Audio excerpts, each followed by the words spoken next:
Srilakshmi Sri Mahalakshmi Kshirsagar कन्यका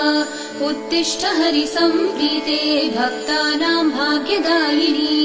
Srilakshmi Sri Mahalakshmi Kshirsagar कन्यका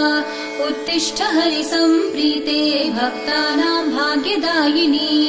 उत्तिष्ठोत्तिष्ठ Srilakshmi विष्णुवक्षस्थलालये